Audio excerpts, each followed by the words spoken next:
En IPICIT valoramos el talento de nuestros investigadores y reconocemos los valiosos resultados que conllevan las actividades de investigación, desarrollo e innovación. Es por eso que el día de hoy nos estamos presentando ante ustedes con una serie de actividades amparando el Día Internacional de la Propiedad Intelectual, en la que presentamos Valora tus ideas, Semana de la Propiedad Intelectual por el IPICIT. Para mí es un gusto el día de hoy cederle la palabra al doctor Luis Salazar Olivo para que dé unas palabras de bienvenida. Gracias, Carla. Buenos días.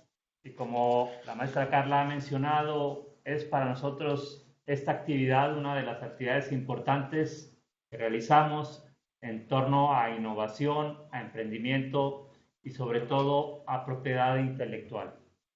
Por ello es que esta semana que dedicamos a estos temas, además de las conferencias importantes sobre emprendimiento, innovación, propiedad intelectual y de talleres sobre redacción de instrumentos para proteger la propiedad intelectual, todo esto nos permite a nuestra comunidad remarcar la importancia del avance tecnológico y de su protección. Por eso esta Semana de la Propiedad Intelectual que desarrolla nuestra Dirección de Vinculación, el apoyo de la Secretaría Académica en IPICIT, es una semana que esperamos sea de mucho beneficio para toda nuestra comunidad.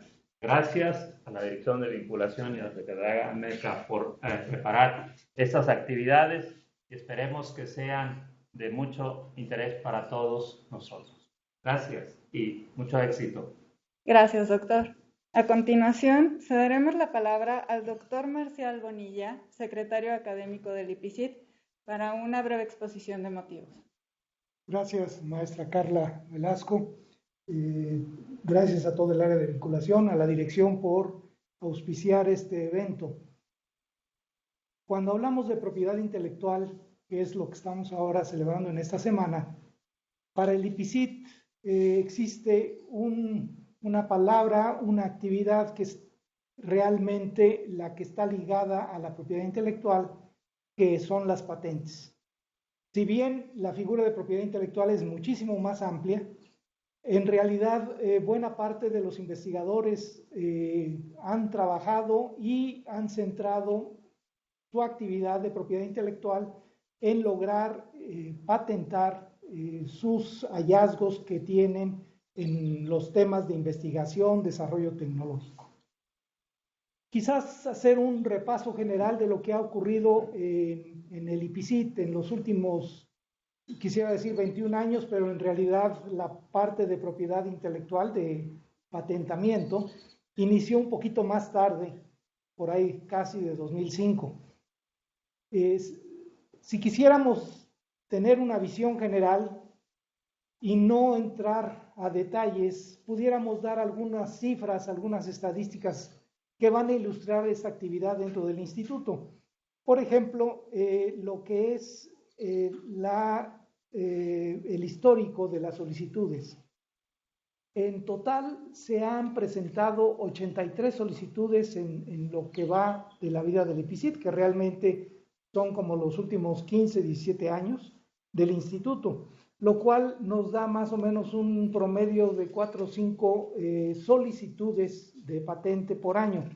Destacan en los años de 2012, 2014, 2016 un buen número de patentes, 12 en 2012, 14 en 2014 curiosamente y 8 en 2016.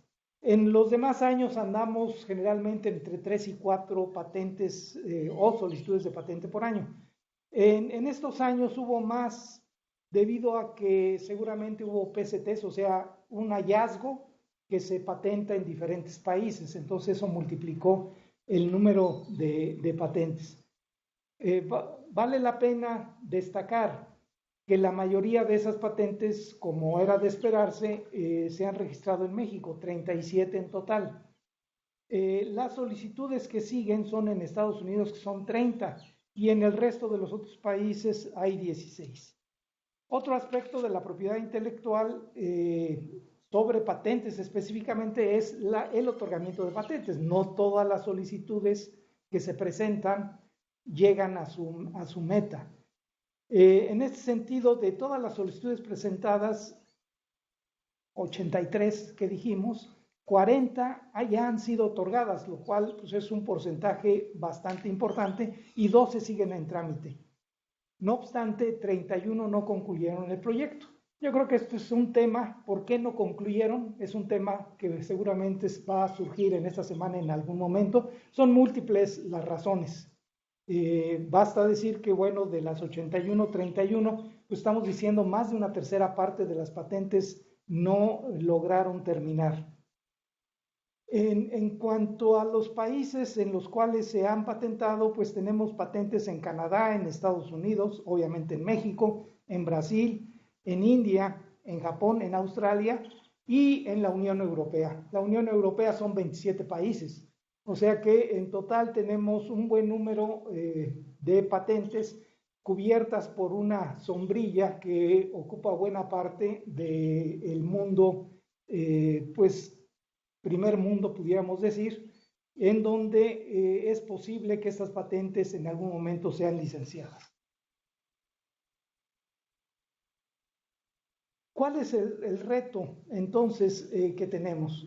De las 40 patentes otorgadas, 29 se encuentran vigentes, pero 11 ya están expiradas. Este es otro asunto, es otro problema, o pues son también cuestiones en el propio desarrollo de una patente que ocurren. ¿Por qué han expirado las patentes? Yo creo que aquí caben también muchas observaciones y mucha discusión, y el asunto va a ser muy interesante. ¿Cuál es el reto en esta parte de propiedad, en esta pequeña parte de todo lo que abarca propiedad intelectual que nos concierne al instituto, que son las patentes? El reto es licenciamiento. Ese es el reto que tiene el área de vinculación para nosotros, que es un área fundamental.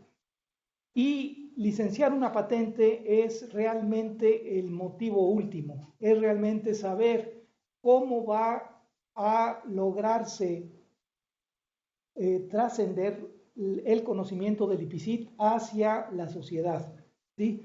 Lo que necesitamos saber es, a fin de cuentas, cómo el trabajo que hacen los investigadores de investigación básica, investigación aplicada, eventualmente en tener una patente que logre trascender la barrera del instituto o la burbuja del instituto, si ustedes quieren, y eso impacte de una manera positiva a la sociedad. También, desde luego, eso representa un ingreso para el investigador y para el instituto.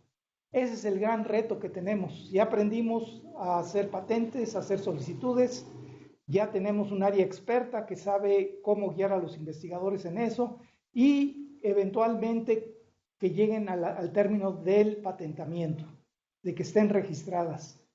Lo que no hemos logrado y lo que estamos encañonando todos nuestros recursos es a tratar de lograr el licenciamiento, ¿sí? ¿Cómo vamos a lograr que ese conocimiento trascienda al instituto y llegue a la sociedad?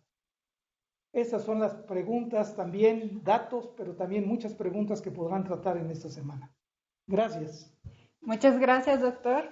Sin duda alguna, una contextualización muy importante y muy valiosa para dar pie al inicio de este evento. Y para ello, le cedemos la palabra en este momento al ingeniero Alejandro Vázquez Bullman, actual director de vinculación. Muchas gracias, buenos días. Para dar paso a la conferencia Emprendimiento, Innovación y Propiedad Intelectual, me permito presentar al maestro Jasur Socconini. Para saber un poco de la vida del maestro Socconini, les doy algunos datos. Es inventor y titular de 6 registros de patente, consultor certificado por la Organización Mundial de la Propiedad Intelectual, con 2 maestrías, una en Derecho Internacional de Propiedad Intelectual en la República Argentina y otra en Economía, Gestión y Políticas de Innovación por la Universidad Autónoma Metropolitana. Tiene un diplomado en Protección de Videojuegos por el ITAM. Su formación es de ingeniero biónico, egresado del Instituto Politécnico Nacional. Trabajó 4 años en la Oficina de Vinculación de la Rectoría General de la Universidad Autónoma Metropolitana, gestionando el portafolio y patentes de las áreas mecánica y eléctrica, dispositivos médicos y sistemas embebidos. Tiene experiencia estableciendo directrices y estrategias organizacionales de innovación y gestión tecnológica en el sector público y privado. Muchas gracias, maestro Jasur, por permitirnos estar el día de hoy y le damos la bienvenida. Muchas gracias. Adelante.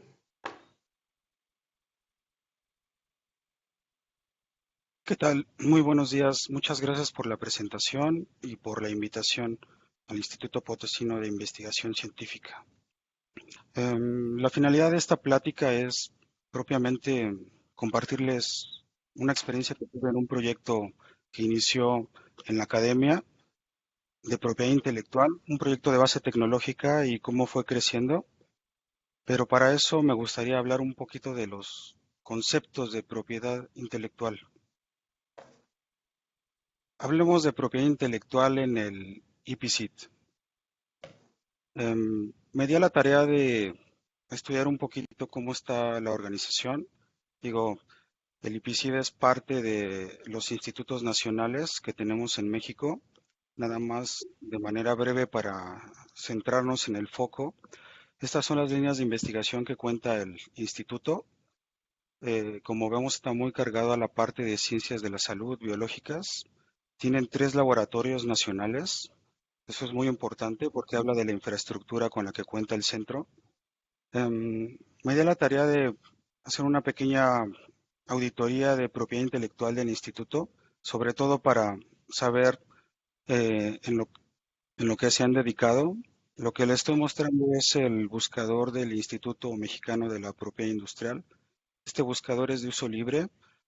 Es una herramienta obligada si queremos hablar de estos temas, ya que nos permite recuperar los documentos que se publican de patentes, marcas, modelos.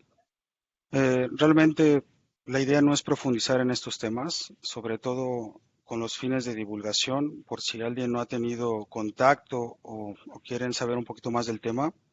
Estas son las marcas que tiene registrada el instituto.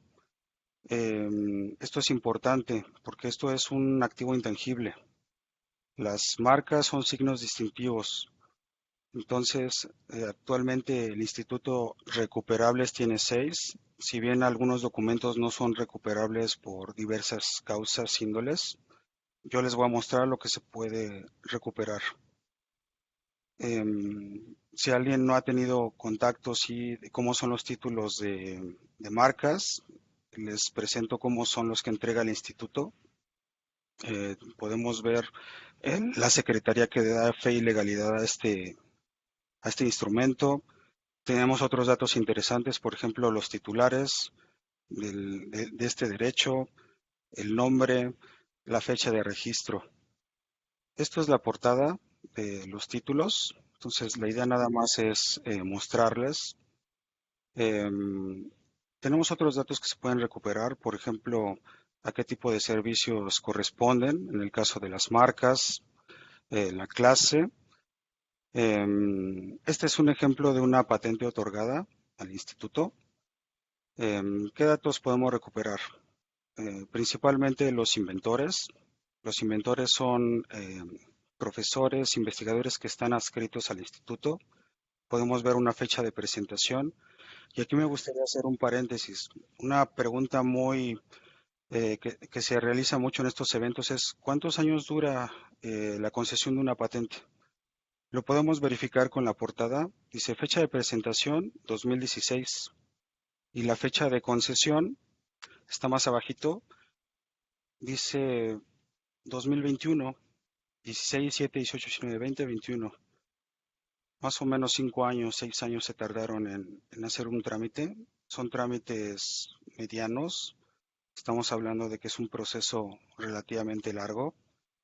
Entonces, con esto podemos contestar estas preguntas.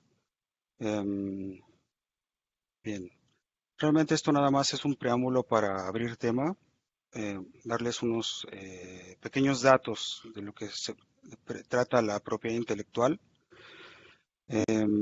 Voy a abrir tema a otras cosas. Me gustaría presentarles esta página. Esta página es muy importante porque es la página de la Organización Mundial de la Propiedad Intelectual.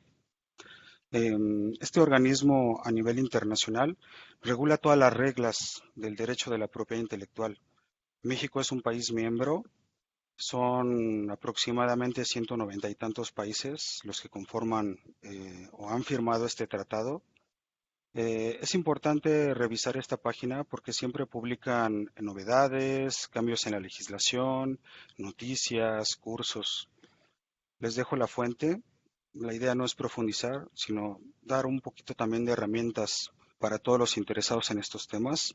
Esta sería una fuente primaria de información.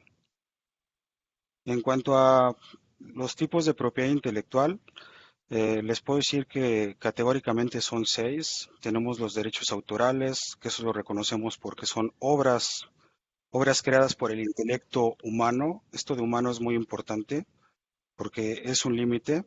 Todo lo que no sea humano está fuera de la legislación.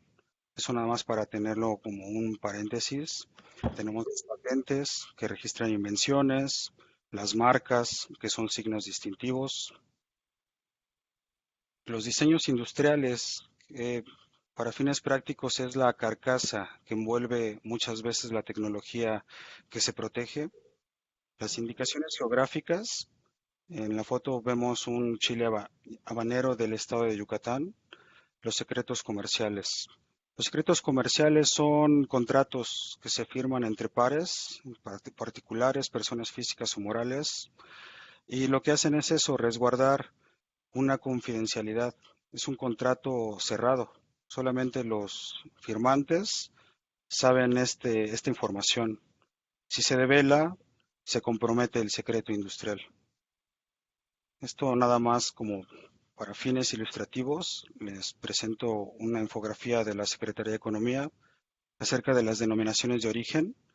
Actualmente México ya tiene 18 registros, entonces la idea es que los conozcan, las bebidas alcohólicas, algunos frutos, café, en fin.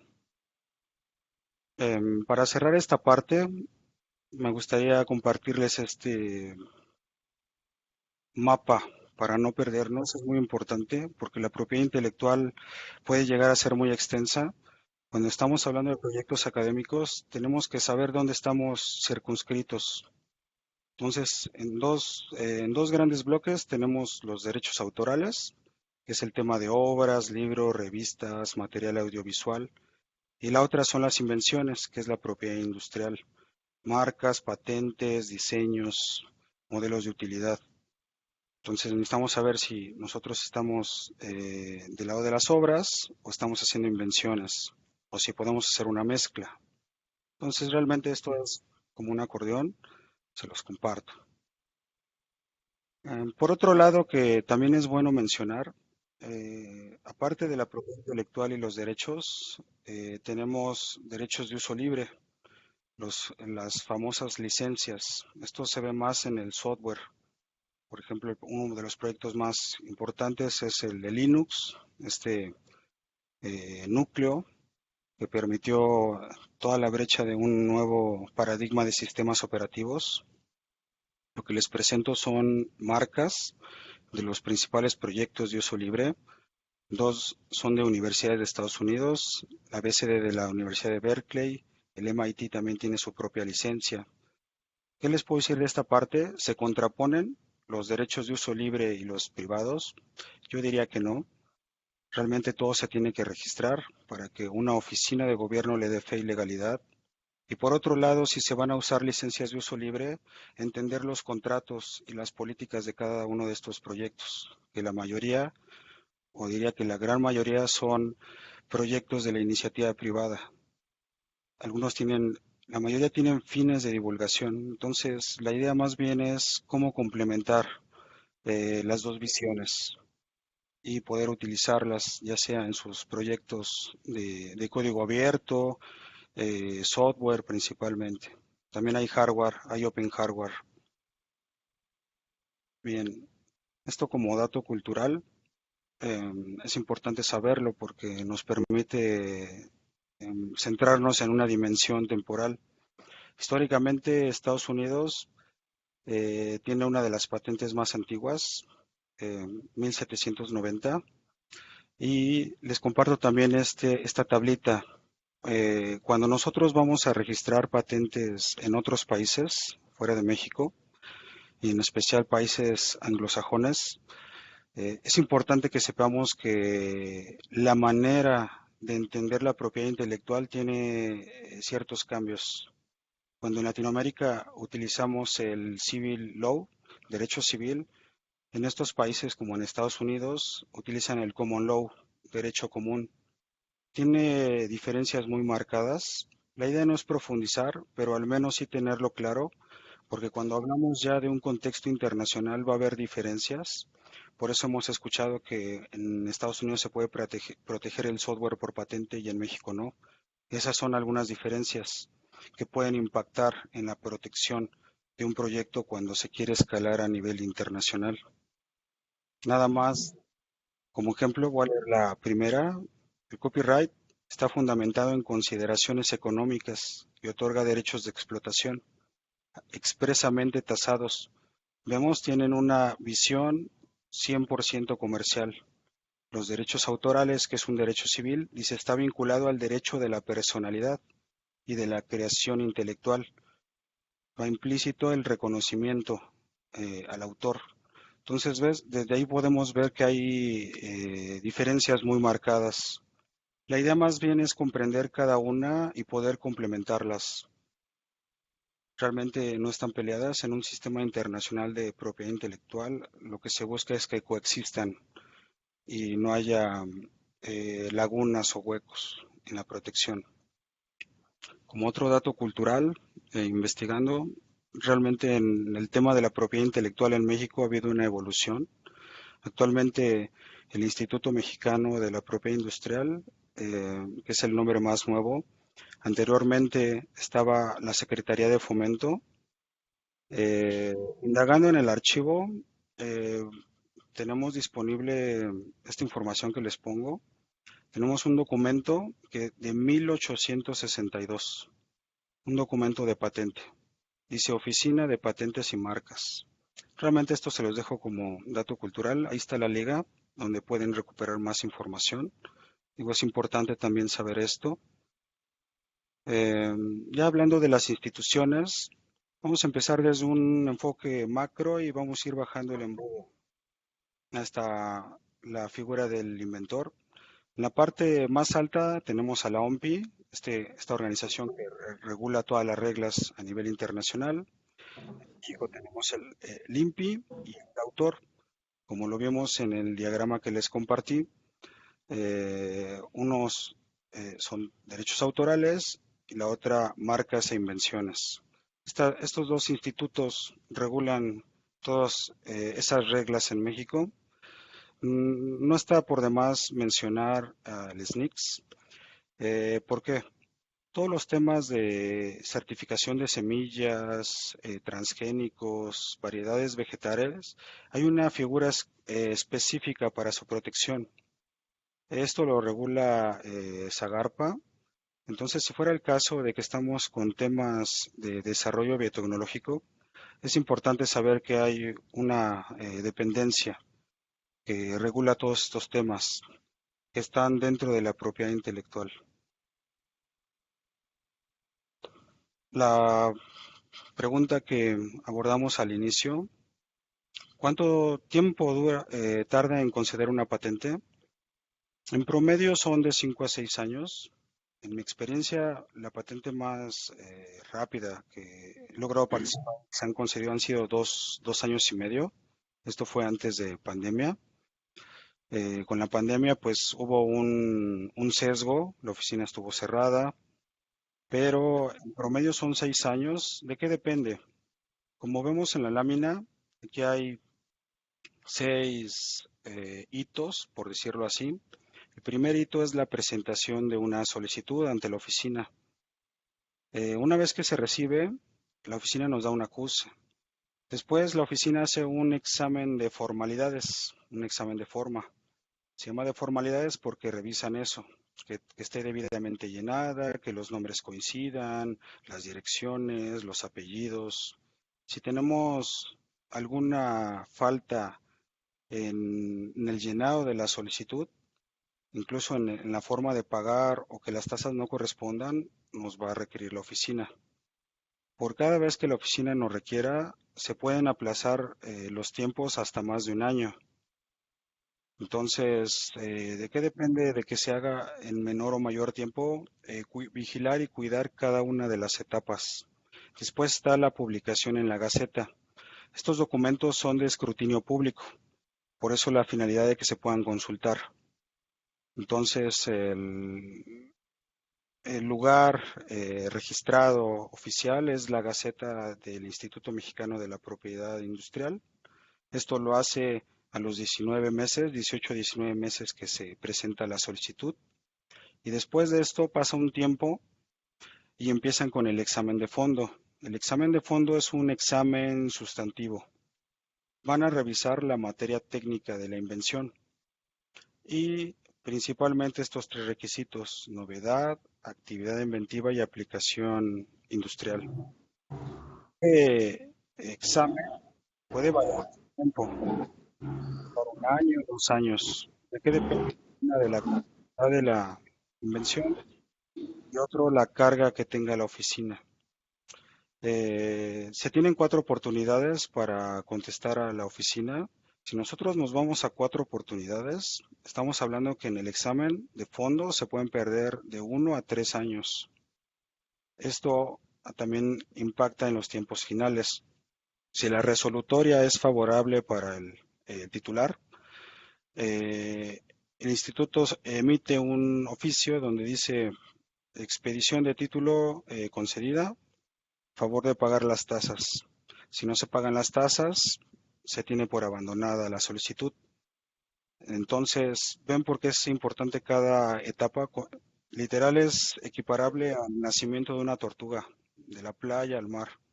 Pasa una infinidad de dificultades. Las patentes es igual en ese periodo. Una vez que tenemos el título, lo último es la conservación de los derechos, el pago de anualidades. Si estas no se pagan también, se tiene la solicitud por abandonada. Esto se tiene que hacer hasta cumplir los 20 años de protección. En el caso de patentes, los modelos de utilidad se puede extender hasta 25 años, son renovables, los modelos de utilidad 15. Realmente esto es nada más para dar un panorama. La idea no es profundizar más, pero con esto vemos lo con poco o mucho complejo que puede ser un trámite. En el ámbito internacional, la OMPI, como lo mencionamos, también tiene unos protocolos para hacer el registro en varios países. Si utilizamos el PCT, este Tratado de Cooperación en materia de patentes, tenemos una ventana de 30 meses para decidirnos en qué país ingresar, que se le llaman las fases nacionales. Entonces es lo mismo. Cada etapa que estamos viendo en el diagrama se tiene que cumplir de debida forma para poder pasar a la siguiente. Son consecutivas. Si no cumplimos una, el trámite hasta ahí llega. En fases nacionales se repite lo del INPI, pero por cada país, lo mismo. En el caso del PCT hay un ahorro en tiempos, sí, claro. Si se hace de debida forma, después de los 30 meses el examen ya dura 6 meses, ya es más corto. Hacen una revisión de todo el expediente otra vez. Son periodos más cortos, pero es igual. La vigilancia se tiene que hacer de manera continua. ¿Qué necesito para obtener una patente? Como lo mencioné, los principales requisitos es que sea nuevo y por nuevo es que no haya un registro anterior en el estado de la técnica. El estado de la técnica es todo lo que tenemos registrado en papel, multimedia, internet, libros, revistas. Todo lo que hemos codificado, todo ese conocimiento, es parte del estado de la técnica. La oficina evalúa a nivel mundial que no haya un registro que le anteceda. Si no se encuentra nada, dice que es nuevo. Entonces, ojo, el examen de novedad se hace a nivel mundial. Si, si en México tenemos una invención que no tiene antecedente, pero en otro país sí, no se está cumpliendo la novedad. Después está la actividad inventiva. En la actividad inventiva lo que se evalúa es ese proceso creativo científico de tal manera que no sea evidente para un técnico medio en la materia. Si nosotros tenemos nuestra invención, nuestro desarrollo, y se lo presentamos a alguien con estudios medios superiores, alguien egresado de un CONALEP, de una vocacional o de alguna carrera técnica, y le preguntamos, ¿para ti es obvio lo que te estoy presentando? Con la cantidad de estudios que tienes, ¿podrías reproducirlo? ¿Podrías replicarlo? Si su respuesta es no, estamos en un buen parámetro para defender la actividad inventiva. Si nos dice que sí, entonces habría que indagar más. Una manera de proteger la actividad inventiva es con resultados. De ahí la importancia de tener infraestructura, laboratorios para hacer validaciones, hacer correr pruebas. Por último, tenemos la aplicación industrial. Aquí lo que me gustaría resaltar es dos conceptos que se llegan a confundir, la aplicación industrial y la aplicación comercial. Tenemos invenciones que tienen aplicación industrial, o sea, son reproducibles, pero no tienen aplicación comercial. El mercado no las acepta, no las compra, no les interesa. Esas invenciones normalmente están en una bodega, en un almacén y se quedan en el olvido hasta que el mercado decide adoptarlas. Son cosas muy distintas. Una es realmente la reproducción de la invención y la otra es que el mercado las acepte, que la sociedad la aceptemos, nos interesa. Quiero esa invención, la quiero en mi casa, en mi empresa. Entonces, realmente lo que se busca, si tenemos una visión comercial, es que las dos estén empatadas, que las invenciones tengan aplicación industrial y que el mercado las acepte. Si no, va a haber ahí un sesgo de por qué si es tan buena la invención el mercado no las acepta. Hay que estudiar al mercado, sus necesidades. Tenemos muchos ejemplos de invenciones que se inventaron en los 80s. La tablet ya existía en patente de los 70s, 80s, pero la realidad es que después del 2010 empezó el auge. El mercado dijo, sí, la tablet, estas pantallas me interesan, son útiles, tienen la funcionalidad. En los 70s, 80s había muchos problemas técnicos que resolver, entonces no era atractivo, y sobre todo el tema del precio. Esto fue el preámbulo de conceptos. Lo que sigue es, ya vimos un poquito de teoría, vamos a integrarla a nuestro proyecto, ya sea académico o empresarial. Realmente aquí hay cositas que me gustaría resaltar, no me voy a detener, pero un tema importante de la propiedad intelectual es saberla valorizar. Recordemos que esto es materia intangible que no tiene materia física. Valorizar algo que no tiene materia física puede ser complicado. Una manera de valorizarla es a través de los documentos. Por eso la importancia de hacer los registros, porque ya tenemos una fecha, un documento avalado por el Estado. Pero ¿para qué nos puede servir esto? En primer medida les puedo decir que para obtener financiamiento. Es una manera de darle credibilidad a los proyectos. La otra, captar socios, que pueden ser otros colegas o otras instituciones. Licenciar la tecnología. La primera etapa es proteger. Entonces, si no hemos protegido, hablar de licencias ya es un tema endeble. Solución de controversias nos permite poner barreras para que terceros no plagien la tecnología desarrollada. Esto realmente es como un checklist. ¿Cómo saber si podemos valorar un activo? Primero debe ser identificable. Esto es una parte difícil, porque si bien lo mencionamos, hay una parte intangible que está en las mentes de los creadores, en bitácoras. Una manera de identificarlo es codificando, bajándolo todo a papel, diagramas, esqueletos, prototipos. Entre más se tenga esa capacidad de bajar esas ideas que están en nuestra nube mental a cosas físicas, vamos a poder identificarla. Algunas cosas no tanto, por ejemplo, el tema del software. La única manera de encajarlo es que esté codificado en algún lenguaje y que pueda ser, y tenga una ejecución real. De ahí en fuera tendríamos líneas de código, que si bien es una manera de codificarlo, puede ser ambigua su evaluación. Debe haber pruebas tangibles de la existencia, lo que les había explicado, de los títulos, documentos, y sobre todo las fechas. Las figuras de propiedad intelectual son finitas, tienen una fecha de duración y después se van al dominio público. Esto permite que las transferencias se lleven de mejor manera. Otro tema importante es el plan de negocios. Un proyecto de base tecnológica debe tener un plan de negocios. No voy a profundizar en esto. Son los capítulos principales que debe tener un plan de negocios. ¿Y la capa de propiedad intelectual está incrustada en esto? Claro, claro, porque esto nos va a dar un norte. Lo que hablamos del mercado y la diferencia entre aplicación industrial y comercial, nuestra competencia, lo que están haciendo otras personas, qué capacidades se requieren para desarrollar esta tecnología, proveedores. Si yo requiero un insumo que es de China y actualmente hay un bloqueo de que las cosas de China a México no están llegando, va a impactar en el proyecto, sí. Todos estos materiales que vienen del extranjero, si no llegan, impactan en los tiempos de desarrollo, operaciones, ya que se tiene un producto validado y tiene pruebas estables, todo el tema de reproducirlo, la proyección financiera. Como vemos, esto cuesta en tiempo y también en dinero. Realmente esta lámina es lo que platicamos, digo, lo pongo más bien como figuras. Tenemos el título, los NDA y los acuerdos de confidencialidad, es parte del expediente, los reportes de patentabilidad para saber si la tecnología es patentable o no y tomar decisiones. Todo eso es parte de la carpeta.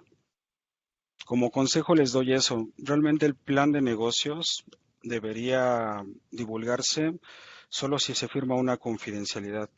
Cuando el plan de negocios ya tiene cierta madurez, ya es información privilegiada. Vamos a ver un caso práctico de todo lo que hemos platicado. Me gusta este ejemplo porque engloba todos los conceptos anteriores. Este es un producto final, muchos lo reconocemos, estas famosas motos, perdón. Y vamos a descomponer esta invención. Veamos este artefacto, este vehículo, como una invención. ¿Qué podemos encontrar? Si nosotros empezamos a desarmarlo, vamos a encontrar que sus piezas están registradas por documentos de patente. Aquí les puse algunas. La realidad es que tienen mucho más, desde los tornillos, las llantas, hasta temas muy internos del motor. Entonces aquí ya nos da una idea de qué tan complejo puede ser una invención y si tengo que registrar todo. Realmente la parte novedosa estaba en la llanta y eso da un documento de patente o el chasis y no necesariamente toda la moto en su conjunto. Entonces ahí podemos ver qué tan específica puede ser la propiedad intelectual o qué tan compleja. O registro toda la moto, todas sus piezas. Las marcas es un signo distintivo que permite que el mercado distinga esta marca de motos con la competencia. ¿Es importante? Sí, claro. El diseño industrial, que es la parte ornamental de la tecnología. Un diseño exclusivo donde prohíbo que otros lo utilicen. Eso me da una distintividad. Este ejemplo permite ver cómo es un proyecto, una innovación puede tener todas estas capas de propiedad, que realmente no es un documento, pueden ser varios. Eso es una sinergia de figuras. Eh, Les comparto esto que es muy importante. Cuando estamos hablando de estos temas, necesitamos primero recabar información. Estos son buscadores de patentes de uso libre. Se los doy para que lo puedan utilizar. El que más yo les recomiendo es Google Patents porque estamos familiarizados con esta tecnología. Para temas químicos, recuperar moléculas, fármacos, está HMBL y Optimine. Se los recomiendo porque nos permite, poniéndole ya sea su forma estructural de la molécula, recuperar cuántos documentos de patente están relacionados. También tenemos Lens. Este permite hacer reportes internacionales con gráficas, muy útil. Y dos que son de uso privado, Patent Inspiration y FPO. Tienen un modo libre, por eso se lo recomiendo. Limita las búsquedas, unas 500,000, pero es útil. Entonces, estas 6 herramientas nos pueden ayudar a recuperar información. Y esto realmente es como una guía de cuándo empezar a buscar información de patentes. Yo les diría que en todas las etapas de un proyecto, desde el inicio, desde que se plantea hasta que se hace una transferencia de resultados. ¿Por qué? Porque los proyectos van evolucionando también. Y como las demás personas estamos también haciendo ciencia y tecnología, entonces necesitamos saber qué están haciendo los demás, sobre todo para que no haya una duplicidad de esfuerzos. Si ellos ya registraron antes que nosotros, ya no vamos a poder registrar. Esto es muy importante. Los documentos de patentes son muy extensos. Entonces, una manera de hacer búsquedas rápidas es a través de la clasificación internacional de patentes. Es una taxonomía. Divide los campos tecnológicos en secciones, en letras de la A a la H, y cada una se subdivide en ramas hasta llegar a 70,000. Un ejemplo, si nosotros estamos en un proyecto de alimentos, que es la clase A, entonces nos puede servir ese parámetro para descartar todos los demás documentos que no tengan ese código. Y eso permite hacer búsquedas más rápidas. ¿Por qué? Porque son demasiados documentos y también no nos da la vida para todo. Entonces, una manera ágil de filtrar es utilizando la clasificación ZIP. Ahora veamos un poquito del panorama nacional e internacional.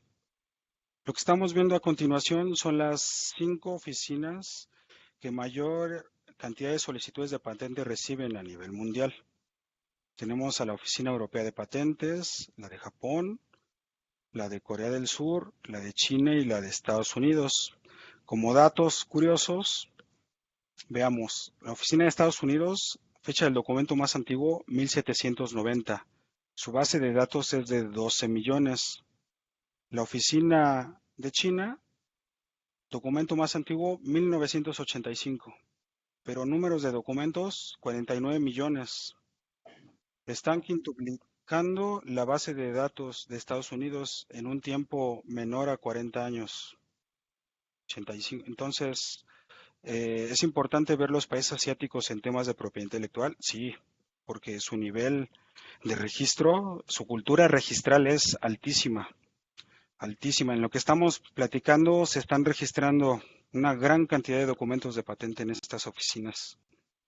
Entonces, no solo es buscar en el ámbito nacional o en países de América Latina. Necesitamos acercarnos. ¿Qué ventajas tiene de buscar en estas 5 oficinas? Veamos la siguiente lámina. Estos son datos de la OMPI. Parte de su quehacer es dar esta información. El 85% del total mundial corresponde a las 5 oficinas. Si nosotros buscamos en estas 5 oficinas, ya cubrimos el 85%. Y vean nada más, se están registrando más de 3 millones de documentos por año en el mundo. A esa cantidad está creciendo este tema. Entonces, por eso las búsquedas de patentes deben ser ágiles. Otro dato interesante con el tema de las marcas. Las marcas crecen a esta tasa, 17 millones de marcas a nivel mundial. Y sigue estando a la cabeza China. Entonces, es importante ver estos 5 países, sí, claro, porque ya traen una tendencia muy marcada. Y también una manera de estudiarlos es aprender cómo lo están haciendo. Lo que sigue es un caso real, un caso en el que pude participar como gestor de propiedad intelectual, gestor, inventor y titular. Me gustaría presentárselos. Primero, pues el equipo. Estas veintitantas personas, colaboradores, investigadores, realizaron esta tecnología, esta invención, y vamos a ver el mapa de ruta. Les pongo este mapa de ruta porque en una lámina vemos lo que pasó del 2014 al 2021. Como ya vimos, los proyectos de patentes son largos, más de 5 años. En el 2014, ¿qué tenemos? Un prototipo estable en laboratorio, un prototipo que se creó en la universidad. Es el que vemos en el 2014. Para el 2015 se lanzó el primer registro. Para el 2016 se registraron piezas. Como vemos, son piezas específicas de la tecnología. Aquí también hubo una estrategia de dosificación de protección. No se protegió todo. Se fueron protegiendo partes que se iban validando para después integrarlas. Para el 2019 tenemos un registro de derechos autorales. Se registró una marca. ¿Por qué? Porque es importante también el marketing de la ciencia. Lo ideal es que cada proyecto tenga su propia marca, porque la marca va a jugar ese rol, va a ayudar a la comunicación de la ciencia. Tener un signo distintivo que englobe el proyecto también le da unidad. Para el 2019 nos conceden la primera solicitud del 2015. Ya pasaron más de 5 años y apenas va la primera. Para el 2020 se publica una obra de carácter de divulgación de la tecnología.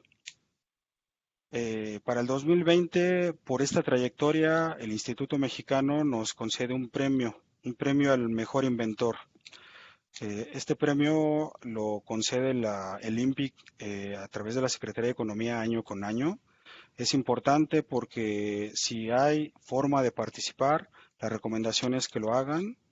También es una manera de divulgar los desarrollos que se realizan dentro y fuera de la universidad. Para el 2021 ya se tiene una segunda obra. Aquí no está publicado, pero ya nos dieron aviso de que se van a conceder otras 2 solicitudes de patente para el 2022. Entonces estamos a la expectativa.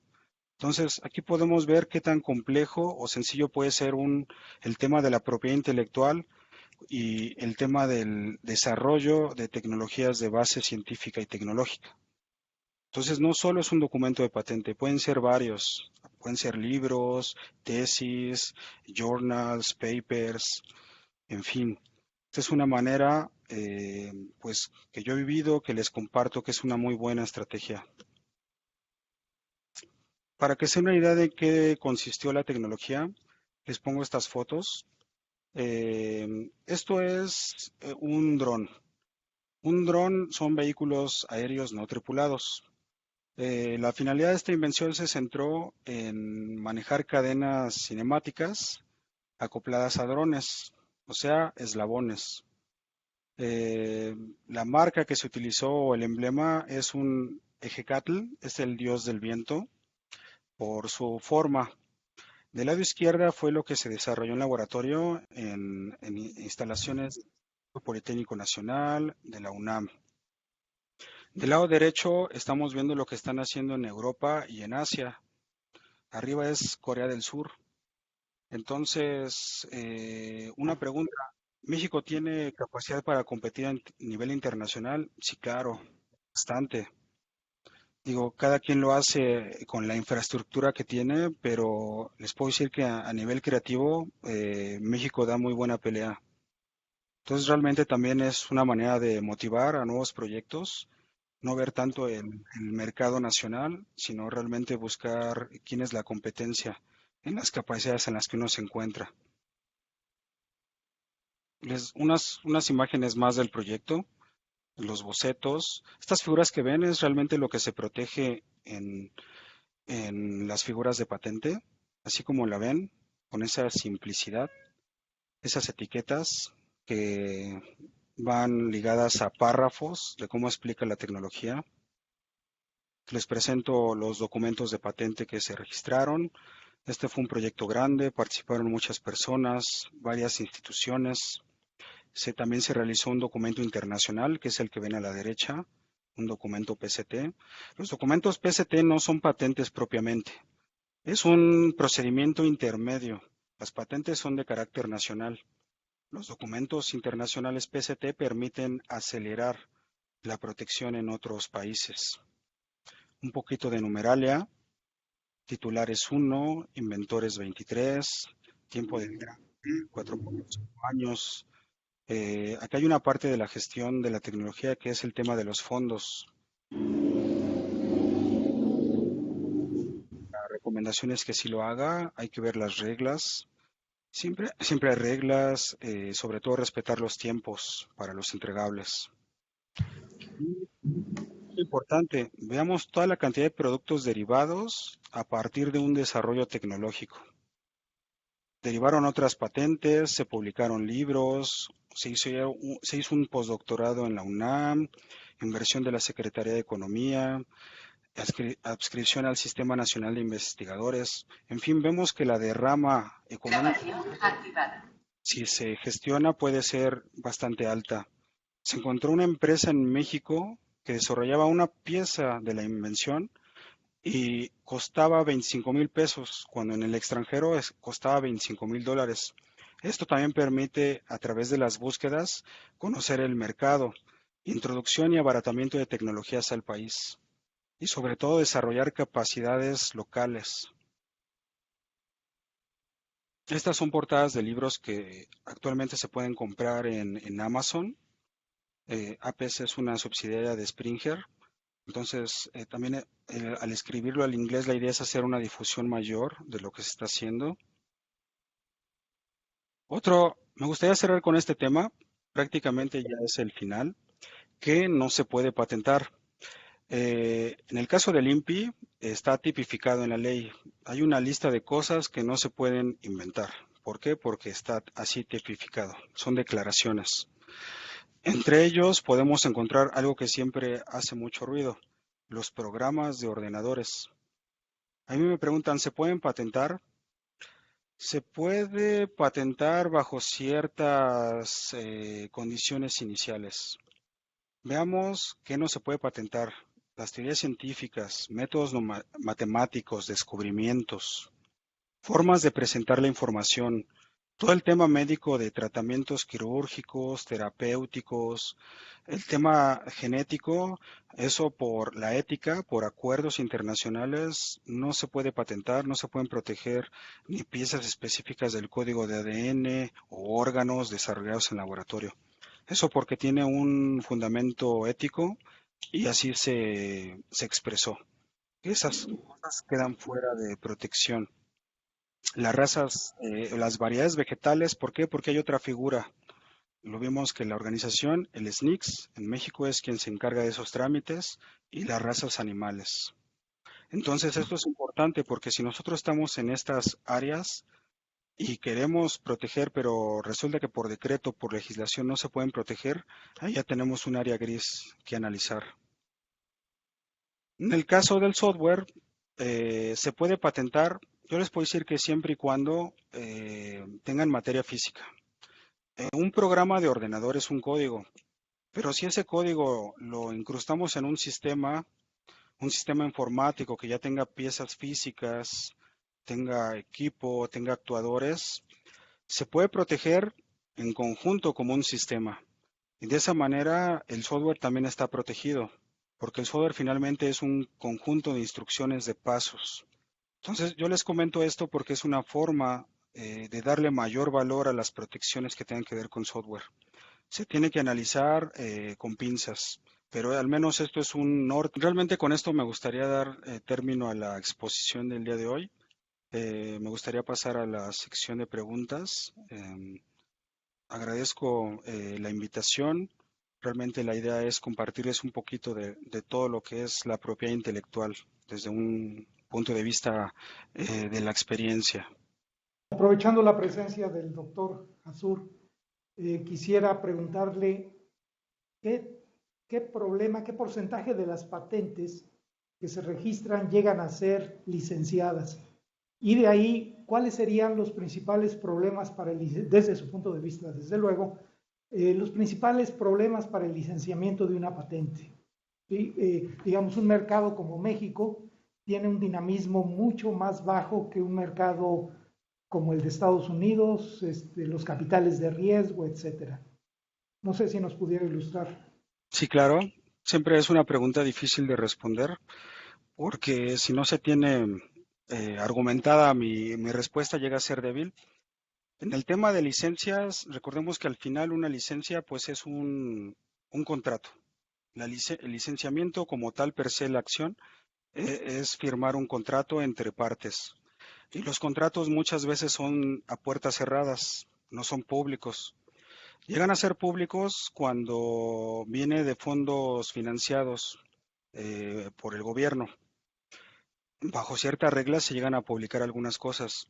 ¿Por qué comento esto? Porque de ahí ya tenemos una manera difícil de trazarlos o rastrearlos.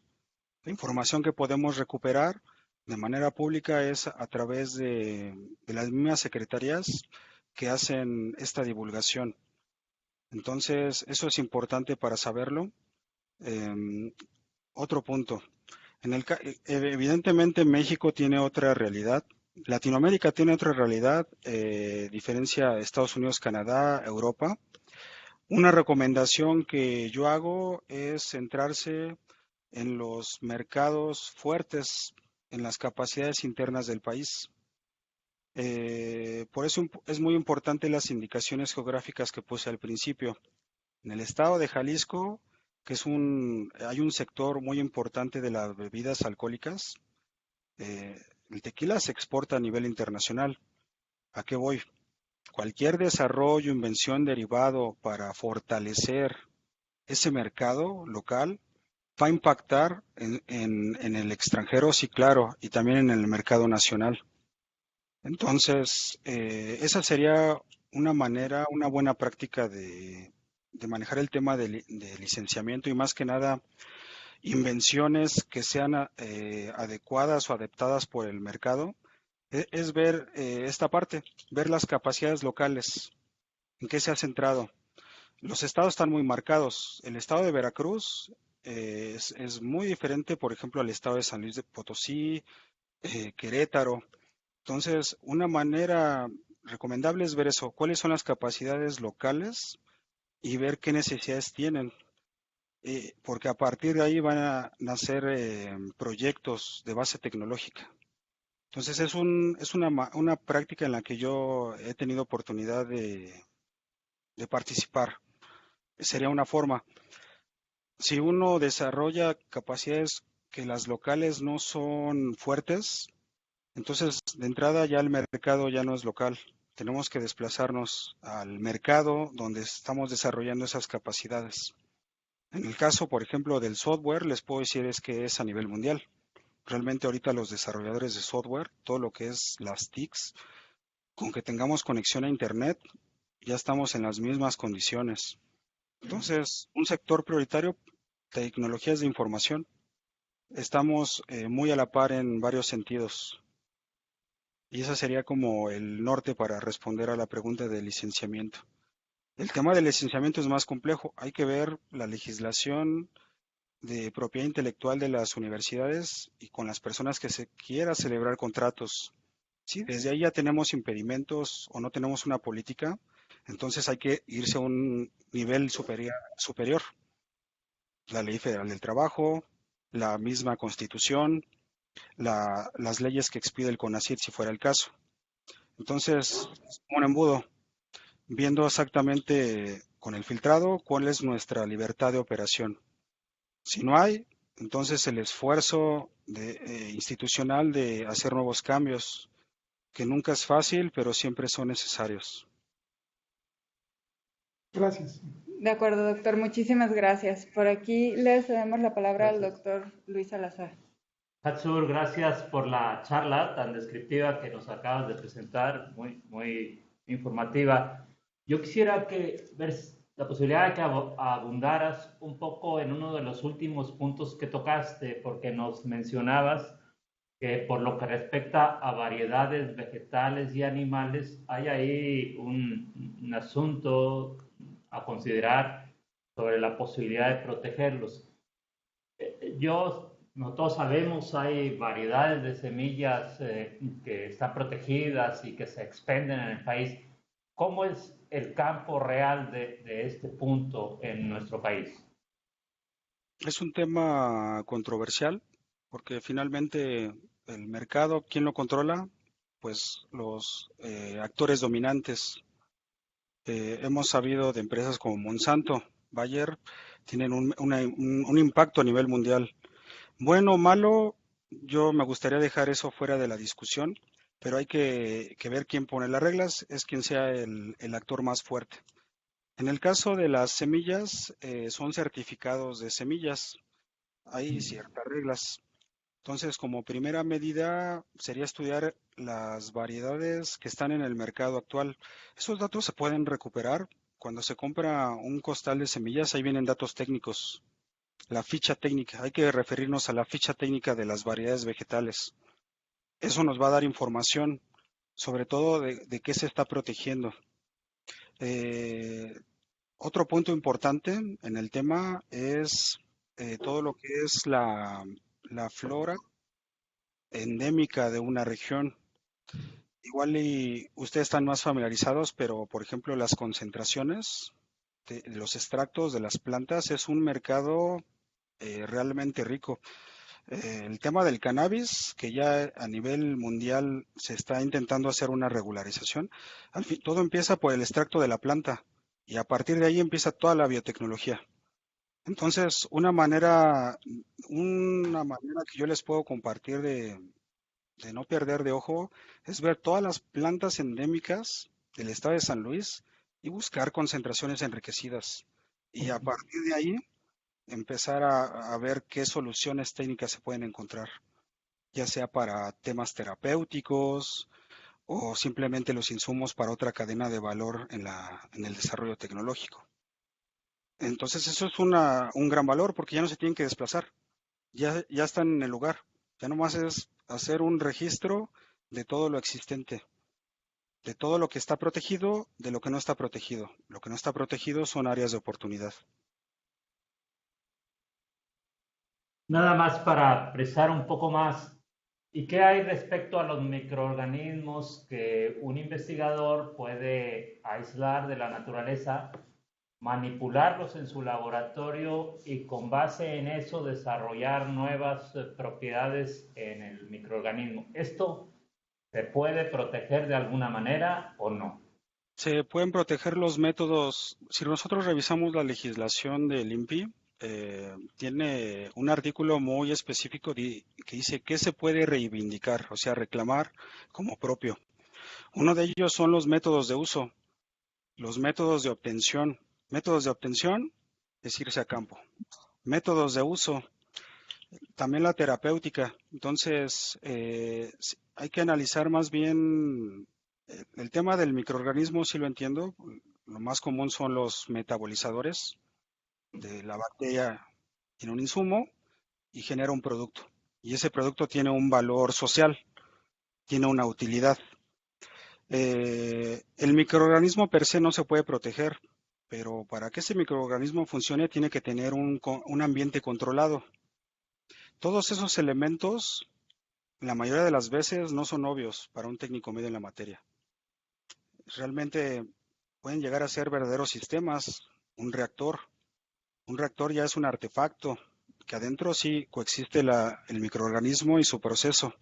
Pero ven, o sea, la idea es verlo como una cebolla y sus capas. Cuando tenemos la cebolla completa y vemos dónde estamos trabajando, ya podemos ver qué proteger, qué no. Entonces, sería como una manera general de cómo ver la propiedad intelectual en temas de microorganismos, biotecnología. Gracias. Gracias, doctor. Aquí en la mesa me parece que el ingeniero Vázquez Bullman también tiene una pregunta. Por favor. Maestro, una pregunta. Viendo ese comparativo que teníamos de algunos países desarrollados del mundo, donde hay una gran cantidad de protección contra lo que puede ser México o América Latina, ¿cuáles crees que puedan ser esos motivadores que lleven a tener mucha más protección en estos países? Una son los mercados locales. Por ejemplo, el tema de los concentrados.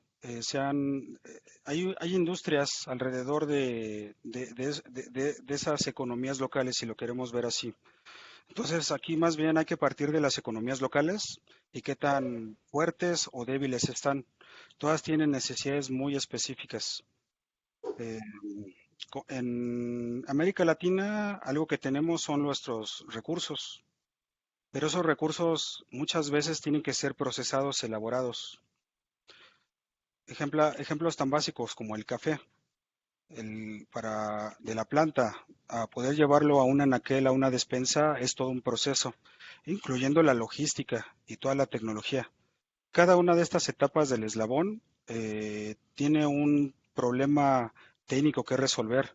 Cuando estas soluciones son nuevas, tienen actividad inventiva y aplicación industrial, son susceptibles de protección. Entonces, desde un enfoque macro con América Latina, sería ver eso, ver las capacidades locales, el litio. Todas las regiones donde hay litio, ahorita va a haber un boom, porque ahorita ya se va a abrir todo un marco, una legislación. Va a haber extractores, productores, luego otras etapas de la cadena de valor, y así nos podemos ir. Entonces, realmente con América Latina sería ver eso, cómo inician las economías locales, con qué insumo, con qué producto. Gracias. Gracias. Doctor, procedemos a las preguntas de la plataforma. Ya contamos con algunas. Nos pregunta Omar Delgado, ¿cuánto tiempo en promedio toma la adquisición de un derecho de autor? Los derechos de autor son son más rápidos, es un derecho declarativo, a diferencia de los derechos que expide el INPI, porque al ser un derecho declarativo, uno va a la oficina y hace el registro y a uno le entregan un derecho, una expectativa de derecho, un título. No hay una evaluación sustantiva, no se analiza la materia técnica. Realmente el tiempo que se tarde es el tiempo de respuesta de la oficina. En tema de pandemia hubo ahí una brecha con las oficinas. Ya se está regularizando en todos los países. Entonces, realmente con el tema de derechos autorales, una vez que se conforma el expediente con todas las formalidades, es el tiempo que se tarde. Siempre lo publican en la página, es importante ver. Puede ser 5 días hasta 6 meses. Eso ya depende, obedece más a un tema de administración interna de la oficina. Gracias. Por aquí, Adriana Milena nos pregunta si es costoso patentar en México. Ok, ese es un tema muy importante. Yo les podría desglosar el costo de una patente en dos columnas. Una es el pago de derechos, o sea, dinero que entra en calidad de tasas a las oficinas de patentes, en este caso el INPI, que es la de México, y la otra, los honorarios de la gente que realiza el trámite. Estos honorarios realmente presentan eso, la capacidad y la severidad para hacer el trámite. Si nos vamos a lo mínimo, sería nada más el pago de derechos, pero si uno no tiene la expertise, la especialización, tendría que ver los 6 hitos por los que tiene que pasar para llegar a la meta, que es tener un título. Entonces, realmente ese es el valor de los agentes de propiedad intelectual. Esa pericia que se tienen para pasar por cada uno de los hitos, de los stages, de manera exitosa, hasta tener un resultado final. De acuerdo, muchas gracias. Por aquí tenemos otra pregunta más. ¿Cómo determinar el valor de una patente para su licenciamiento? Ok, algo muy útil que les comparto es una metodología desarrollada en la NASA, el Technology Readiness Level, que son estos niveles de la tecnología. Divide la tecnología en 10 etapas, donde la primera es literal nada más escribir o redactar en qué consiste el desarrollo, y la etapa 10 ya es un nivel de madurez tal que ya se puede vender en una tienda. Entonces, eso es muy importante, ver en qué nivel de madurez tecnológico estamos y sobre todo cuánto tiempo me falta para llegar a los últimos niveles. Los primeros son validación. Empieza con una investigación y luego voy al laboratorio. En laboratorio valido de manera teórica y de manera experimental. ¿Cuánto tiempo y cuánto me va a costar esto? ¿Y qué infraestructura requiero? De esa manera es como se va madurando una tecnología, de manera tal que una tecnología con niveles 5 o 6 ya tiene mucho más valor. Entonces eso les puede dar un buen norte. Dependiendo del nivel de madurez tecnológica es el valor actual de la tecnología. De Eso es como acuerdo, grandes rasgos. de acuerdo, el TRL entonces como ruta, ¿no? De cierta manera. Ok, de pregunta de Facebook, por acá Irene Escobar pregunta, ¿qué nos puede compartir sobre la relación entre innovación, emprendimiento y propiedad intelectual? Coexisten, no están peleadas. Realmente el macro sería innovación. La innovación, la definición de innovación ha ido evolucionando. Digo, desde Schumpeter del año 1800 hasta las últimas definiciones dadas por la CEPAL, la OCDE, estas organizaciones internacionales. Entonces, la innovación realmente es una cultura de llevar cosas nuevas a la sociedad y sobre todo resolver problemas. Eso es parte de Estamos en innovación cuando tenemos una cultura de dar nuevas soluciones a problemas planteados. Eso da un valor social y con todas las aristas y dimensiones. En la propiedad intelectual, el tema es el registro. Si nosotros lo hacemos sin registro, no podemos reclamar derechos. Si nosotros registramos, el reconocimiento. Dos, podemos recuperar todo ese tiempo invertido, ese esfuerzo social que empezó desde investigadores hasta que llega al mercado y luego vuelve a recircular. Entonces, el emprendimiento tiene que ver con las unidades formadoras de negocios. Eso es muy importante porque ¿a qué va esto? No olvidemos los actores. Las instituciones tienen ciertos objetivos que están en sus legislaciones, en sus órganos internos. Una empresa tiene otra lógica. Entonces, pensar que un actor, un instituto, una universidad genere toda la cadena de valor, ahí hay un sesgo. Tenemos que ver cada actor hasta dónde llega su labor y pasarle la estafeta o el eslabón al siguiente. El emprendimiento juega un rol importante porque la mayoría lo pueden llevar los estudiantes, los académicos, como empresas que van a hacer eso, van a ser receptoras de la tecnología para que lleguen al mercado. Entonces el emprendimiento es importante en estos temas y claro, porque va a ser el receptor de una tecnología ya madura que va a ayudar a que llegue al mercado. Muchas gracias, completamente de acuerdo, doctor. Por acá nos preguntan Omar Delgado, ¿un manual de procedimiento o una técnica de una tecnología puede tramitarse su derecho de autor? Primero necesitamos ver qué está tipificado, que no se puede registrar. Y dos, ver exactamente en qué área estamos. Hay procesos que sí se pueden registrar, siempre y cuando no sean de carácter médico, no sean modelos de negocios, tengan que ver más con temas matemáticos. Una ecuación no se puede registrar, porque eso así está tipificado. Eso es por derechos de autor. Se te va a dar un reconocimiento. Lo que sí puedo proteger es que a través de esta ecuación o este modelo matemático, yo lo caracterizo y resuelvo una solución técnica. Y cosas tan sencillas, reduzco la fricción en las llantas y para eso estoy utilizando una ecuación diferencial que tiene que ver con la fricción. La ecuación no la puedo proteger ni la forma en cómo llegué a ella, pero ya la función, esa utilidad, en muchos de los casos es protegible siempre y cuando se cumplan con los requisitos. Gracias.